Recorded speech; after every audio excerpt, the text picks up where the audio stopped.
SMB versus TNT 5G. Maghaharap na po ang defending champion at ang champion nung nakaraang Philippine Cup. So, gagawin po natin yan ang prediction ngayon, mga katropa. So, gaano po ito ka-importante yung laban na ito? Dito po, masusukat ang bawat team na ito, itong dalawang maglaban na ito sa Sabado. Dito po ito masusukat kung sino po talaga ang magiging champion dito sa PBA Commissioner's Cup. Malalaman po ito dito kasi pareho po yung powerhouse eh. So, yan o, maganda sa bukan to. Jonmar versus Bulbul. Yun, grabe. Gagawin po natin ang prediction yan, mga katropa. So, napakatindi dito. Grabe, no? At update natin yung mga bashers ni Bulbul. Yung hindi daw sila namamansin si Bulbul ng mga fans. So, mayroon tayong paliwanag dyan kung bakit. Ganon, okay? Okay, let's go!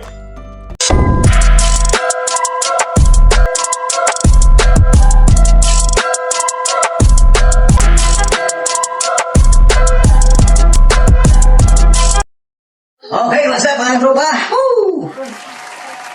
Ayun na po, no? Nanalo na po tayo, nanalo na po ang TNT Tropang 5G. Yan.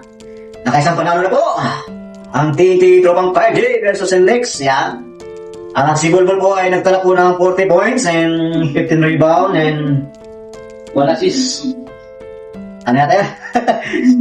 2 blocks. Yan, 2 blocks. So, yun. Magandang laban po ito. Pag-usapan po natin yung SMB versus TNT 5G. Yan. Magandang laban po ito, mga katropa. Napakaganda ito. Gawa po natin ito, prediction. Jun Navardo versus Bulbul. Med ball. So, yun nga po, no? Point guard sa point guard. Pareho po ng magaling yan. Ang TNT 5G. So, at saka SMB. So, yan po yung dalawang team na yan ay sila po yung naglaban ng nakaraang Philippine Cup. So, may rivalry po ito, itong dalawang team na ito. So, sana po makalaro na po si RR Pugoy sa Sabado. So, magandang laban to. Pag-usapan natin to si Pahardo at si Bulbul, tapatan nila. So, unahin na po natin ang prediction ng TNT. Kung paano nila mapigilan tong si Jonmar Pahardo. So, at itong mga guard ng SMB. Sana makontent nila si CJ Perez. Kasi si CJ Perez po talaga ang nag-ano sa SMB. Nagsisimula ng mga energetic. So, ito po ang gagawin ng TNT. Unang-una, ang gagawin po ng TNT dyan, yung i-pressure nila si CJ Perez, si Don Trojano, saka si Lasater. Yan. Ikita nila, Mark Nato. Yan, si Mark Nato, nakita ko yung laro niyang nakaraan versus Inlex. Maganda po depensa niya kay Robert Pulik. So, maganda po yan itapat kay CJ Perez. O rin kaya si Simon Enciso kasi mabilis din si Simon Enciso. So, unahin ng TNT, defense po talaga kasi yun po yung napanalo sa kanila nung naglaban po sila ng Inlex nakaraan. Kaya nanalo po sila sa bandang dulo dahil po sa matinding depensa po nila. Yun po talaga depensa po talaga ang kailangan ng isang team para po manalo sa isang laro. So, yun nga po, no? Depensa, unahin ng TNT. And pangalawa, siyempre consistent sa opensa. Yan. At more ball movement. Yan. Kasi masyadong dominante ni Bulbul yung bola kaya hindi masyadong umiikot yung bola, kaya yung mga locals natin hindi po sila masyadong nakakatira.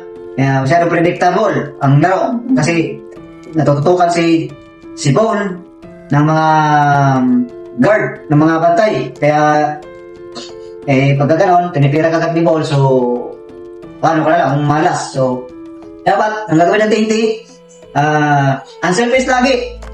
Pasahan. And then si Bulbul po ay lagi pong nasa ilalim dapat. Yan So, pagka nasa transition naman, pwede pong i-drive to basket ni Bulbul. So, dapat si Bulbul laging laging nasa ilalim kasi itataas lang niya yung kamay niya pag mag-rebound. So, pareho diretso ang follow-up na yun Pwede ka dakdak ngayon. So, dapat si Bulbul din po, may pag-usapan natin yan, yung depensa ni Bulbul. So, yun nga po, no? Yung gagawin ni TNT depensa at yung opensa nila. So, kailangan maging, yung opensa nila hanggang sa dulo. Maging consistent yung opensa nila. So, yun, depensa at saka consistent sa opensa. At pangatlo, ito na maka-importante, hustle. Yan. Dapat, andun yung gigil nila, andun yung hustle nila. Huwag silang magpapagod-pagod kasi ang Ang SMB, yan po ang ano na, ng SMB. Hassle sa laro eh. So, alam ko na kaya ng TNT to. Kasi nag-aarap naman po sila kahit noon pa man. Sila po ang matinding kaharapan talaga nila ng SMB. So, ito nga po, pag-usapan natin si Bolbol. Yung opensa ni Bolbol, wala pong problema. So, depensa po ang kailangan ni Bolbol. Yan ha. Saka yung rebound yon, kailangan makarami siya ng rebound dito kasi siya yung pinakamalaki. Sa opensa, wala lang po nga problema sa opensa ni Bolbol. So, depensa lang po. Kailangan habulin ni dumikit si Bolbol sa lahat ng mga mababantayan niya sa SMB. Mapa 3 points man yan o mapa perimeter. Yan. Kasi, shooter mga SMB. Shooter din eh. So, dapat si Bolbol ay magsipag sa depensa at sa rebounding department. So, yun nga po, no? Alam ko na ano na yan, pag-aralan na nila ni, pag-usapan na nila ni Coach Trace yan. Magaling naman si Coach Trace yan. So, yung nga po, si Bolbol, dapat naka-steady lang sa gitna. At kung magbabantay man siya ng kalaban, dapat habulin niya. Sapalin niya talaga. Kasi ang sobrang laki niya eh. Dikita niya yung huwag niyang agwatan.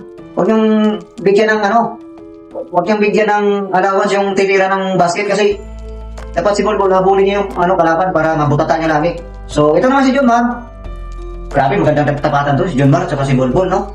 Si Junmar ay 6'10". Tapos si Bolbol ay 7'3". So, sigurado. Laging supalpal to si Junmar Parado dito kay Bolbol. So, yung nga po, patuloy po natin pag-usapan sila Bolbol at si Junmar. Yan, grabe. Si Junmar naman po ay talagang wag po natin pagkakailat. Sobrang malakas talaga yun sa ilalim. So, sigurado kakatawanin si Bolbol dito kasi manipis lang si Bolbol eh.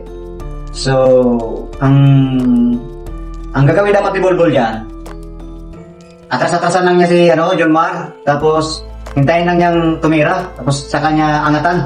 Kasi matangkad siya eh, tsaka mahaba galamay eh. So, yun, butata lagi yan. Kailangan utak lang gagamitin dyan eh. Atrasan niya. Pagka tumira, spalpalin niya kagad para wala naman si Junmar eh, malakas lang yan pagka All-Filipino. Pagka may import yan, natin mo sa Gilas Pilipinas, so bukya yan. So, titingnan natin yan sa Sabado ha, mga katropa. So, magandang laban yan. SMB versus TNT, Tropang Party. So, yung nga po, no? At yan, lipat po tayo sa prediction sa SMB.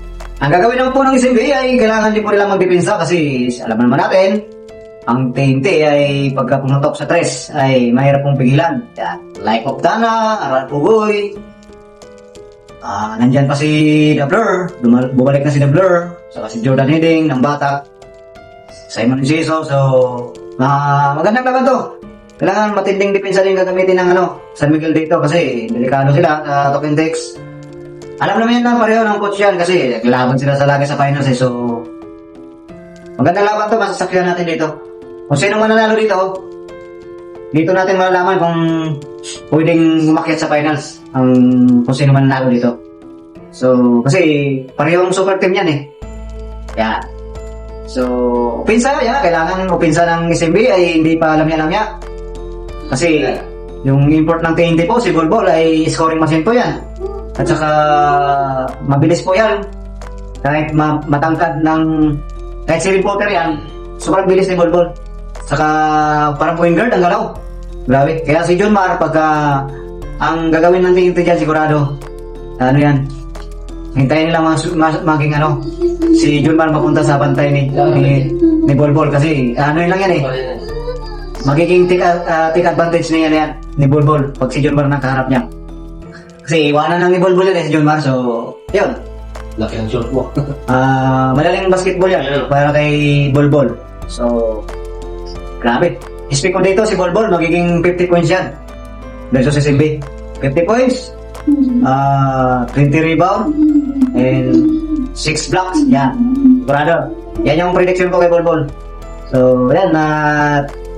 Kailangan ang SMB ay alam naman natin ang SMB ay kahit tambak yan, mahabol yan. Ganon din ang TNT. So, talagang match na match ng laban ito. TNT versus SMB. So, grabe no? Grabe tong team na to yun. Dalawang team na to. Nasaksihan naman natin yan sa nung finals. So, kung sino masipag, kung sinong magaling, siya mananalo. So, about naman po kay Bulbul, si Bulbul po ay parang nakukulangan po talaga ako kay Bulbul, mga katropa, yung depensa niya, yung hustle sa depensa. Hindi katulad ni RSJ, talagang wala naman si RSJ, nahabol niya talaga pag depensa eh. So, si Bulbul naman po, may konti lang naman, konting ano lang, konting hilot lang siguro yan sa depensa. Depensa lang kulang kay Bulbul eh, tsaka huwag siyang tatamad-tamad pagka, ano, depensahan nga, takbuhan ba? Tapos, kailangan maging matalino din siya. Kailangan maging matalino. Yan. Kunwari, salaksak siya, huwag niyang pilitin ba? Tapos, kick out sa labas, kasi dami namang shooter sa, ano eh, sa address eh. So, yan, alam naman natin yan, mahusay yan si Bulbul kasi NBA player yan eh. Talagang legit NBA player yan, so, at saka ito, yung masasabi ko din kay John Mar Pardo, kung talagang gusto nila manalo ni John Mar, so, kailangan, depensa talaga nila si Bulbul. At yung mga bigs ng TNT, yan. Yung mga guard ng SMB, maganda yan, masarap yan. Tana, Pugoy, yung bata, Jordan Hiddink, so, ayan, masakit pa sa ulo nila ng doble kasi nandiyan na po si Jason Castro. Ayan, sigurado babanat yan dyan si The Blur. Matik na yan. So, yun nga po, no, yan yung po yung game prediction natin. Labanan ng SMB versus TNT. So, magandang laban po yan. Ang mananalo dyan, kung sino po yung consistent sa opensa at saka sino po yung masipag sa depensa at hustle sa laro. Yan po ang yan po mananalo dyan. So, kita po tayo dito kay Bulbul. Issue ha. Ito kay Bulbul po, mga katropa, nung nakaraan po panalo nila sa versus Inlex ay requirements po talaga yan na ang magiging best player ng laro ay dapat magpaka-interview ko yan sa media. So, yun nga po, medyo sad po ako dyan kasi si Bulbul po ay hindi po nagpa-interview. Yun, si Chopres lang yung interview. So, wala nga po, bakit daw ganun si Bulbul? Ano daw, masungit daw, maarte, mahihain, kung ano-ano na mga komento sa mga ano, kung ano na mga nababasa kong mga comment, mga bad comments, yun, mga pangit ng ugali, si Bulbul. So, huwag po natin husgahan si Bulbul, mga katropa, kasi ibang lahi po kasi yan eh, hindi naman yan Pinoy. Siyempre, nag-a-adjust pa yan sa, sa kanyang mga kasama, siyempre, first time kasi ni Bulbul na lumabas dito sa ibang liga. Yan.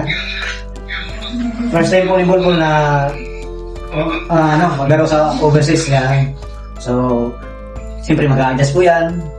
Siyempre, ganyan talaga ang kahit tayo man ay pagka napunta ng ibang bansa, siyempre, nag-a-adjust tayo. Ang sabi ng galingan natin ay makulit tayo, mabisyo. So, siyempre, pagdating sa ibang lugar, mabait ka, medyo mahihain ka. So, hindi magtatagal yan, magiging din yan si Bulbul. Kaya pagpasensya na po natin si Bulbul, mga katropa. Kasi yun nga, sabi ni Jojo Lastimosa, hintayin na po natin si Bulbul na kapag-adjust. Yeah. At saka Lecho Tres.